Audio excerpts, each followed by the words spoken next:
인생은 참 신비롭습니다. 슬픔이 변해서 기쁨이 되는 것이 인생입니다.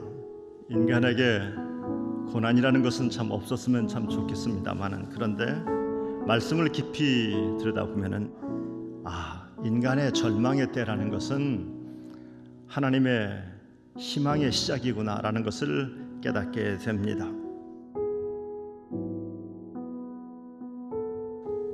성경에 보면은 인생의 고난, 인생의 기근, 인생의 흉년이 닥칠 때는 두 가지 의미가 있더라고요. 한 가지는 이스라엘이 범죄했을 때 그랬습니다. 여러분, 우리 인생에 기근이 찾아올 때, 흉년이 찾아올 때는 가만히 자기 자신을 한번 영적으로 성찰해 볼 필요가 있습니다. 하나님, 제가 혹시 하나님 앞에 범죄한 것은 없습니까?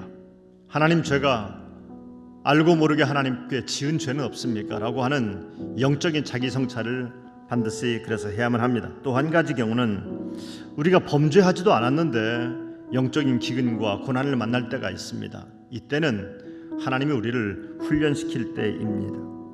하나님이 우리를 연단시키는 도구로 이 기근과 흉년과 고난을 사용하실 때가 있습니다. 지금이 아마도 그런 때가 아닌가 생각을 해요. 인생을 살다 보면은 누구나 언젠가는 또 너무나 자주 인생의 흉년과 기근과 고난을 겪어야만 합니다. 우리 민족은 아마도 이 지구촌 모두는 다 이런 흉년의 시기를 지금 보내고 있고, 또 이것 말고도 코로나 사태로 말미암아서 닥치는 경제적인 기근과 수많은 흉년의 아픔들을 겪는 교우들이 많이 있습니다. 문제는 어떻게 흉년의 때에 반응하느냐가 중요합니다. 아브라함이 롯을 데리고서 가나안 땅을 향해 출발해 왔는데 롯이 아브라함을 떠납니다. 아브라함의 마음속에는 큰 배신감이 찾아왔을 것입니다. 그런데 하나님께서 이렇게 슬퍼하고 배신감으로 우울해하고 있는 아브라함을 찾아오셨습니다. 롯이 아브라함을 떠난 후 가장 절망적이었을 때, 가장 가슴이 서늘했을 때, 그때 하나님이 아브라함을 찾아오셨습니다.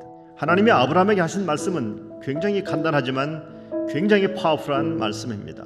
눈을 들어 바라보라 라고 하는 말씀입니다. 저는 이 말씀을 제목으로 삼고 이 말씀 속에 담겨진 깊은 뜻을 한번 묵상해 봤습니다.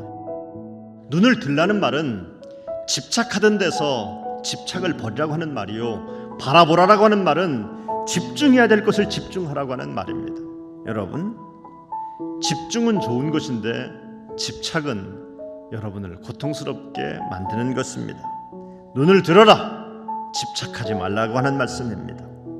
여러분, 흘려버린 물을 어떻게 돌이킬 수 있겠습니까? 닫힌 문만 바라보면은 활짝 열린 새로운 문을 볼 수가 없습니다. 닫힌 문에서 눈을 떼어서 새롭게 열린 문을 바라보려면은 먼저 닫힌 문에서 눈을 들어야 됩니다. 잃어버린 것 때문에 안타까워하고 속상해하는 그 마음으로부터 눈을 들어야 됩니다. 놓쳐버린 것, 잃어버린 것, 그래요, 가버리게 그냥 내버려 두세요. 가버리게 내버려 두세요. 눈을 드세요. 그리고는 바라보라고 말합니다. 아브라함이요, 롯이 떠난 곳만 바라보고 있는데 거기가 좋아요. 땅이 얼마나 좋은지 몰라요. 에덴 동산 같았다고 말씀하고 있어요. 그때 하나님께서 말씀합니다. 눈을 들어서 동서남북을 다 바라봐라. 하나님의 유머입니다. 아브라함아, 동쪽만 있는 것도 아니고 서쪽도 있고 북쪽도 있고 남쪽도 있다라고 하는 말씀입니다. 동서남북을 바라봐라. 롯은 동쪽으로밖에 못 갔지만 너는 서쪽도 남쪽도 북쪽도 갈 수가 있어. 너에게 훨씬 더 많은 가능성이 있어 라고 말씀하는 겁니다. 더 큰 가능성을 바라보라 라고 말씀하고 있습니다. 시선이 한쪽에만 고정되어 있으면은 다른 땅을 바라보지 못하니까 눈을 들어서 넓게 펴져 있는 새로운 수많은 가능성들을 바라보라 라고 말씀하고 있습니다.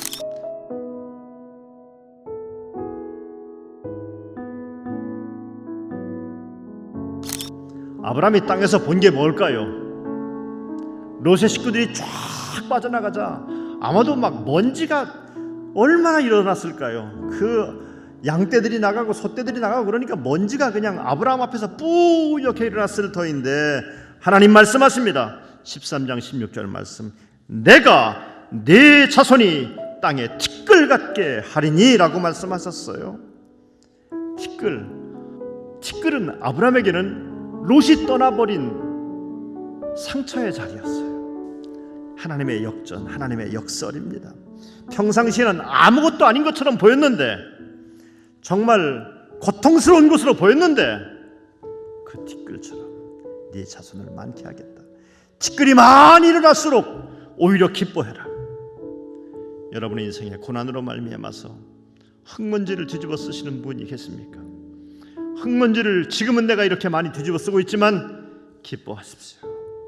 내 축복의 내용들이 흙먼지처럼 이렇게 많아질 날이 있게 될 줄로 믿습니다.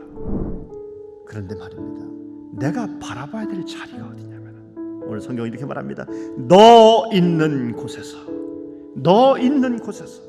저는 이 말씀이 너무 충격적이에요. 우리는 이렇게 말합니다. 꽃피는 춘삼월이 되면은 내가 하나님을 바라보겠습니다. 이 코로나가 다 물러가면은 내 인생의 이 질병이 끝나면 나는 하나님을 바라보겠습니다. 아니요. 코로나가 가장 심각한 오늘 이 현장에서, 돈을 다 잃어버린 오늘 삶의 현장에서, 롯이 떠나버린 바로 그 자리에서, 너 있는 자리에서 한숨이 가득하고 탄식이 가득하고 절망이 가득한 그 자리에 서서, 너 있는 곳에서 하나님은 항상 우리가 선 자리에서 위대한 일을 하기를 원하십니다. 힘들더라도 여러분의 서 있는 자리를 소중히 여기십시오. 여러분의 서 있는 자리는 축복을 받는 자리고 간증할 자리가, 하나님께 영광을 돌리는 복된 자리입니다. 그 자리에서 당당하게 집착했던 것 다 놓아버리고 하나님이 보라고 하시는 내일을 볼 수 있는 여러분과 제가 되길 주님의 이름으로 축복합니다. 기도하겠습니다.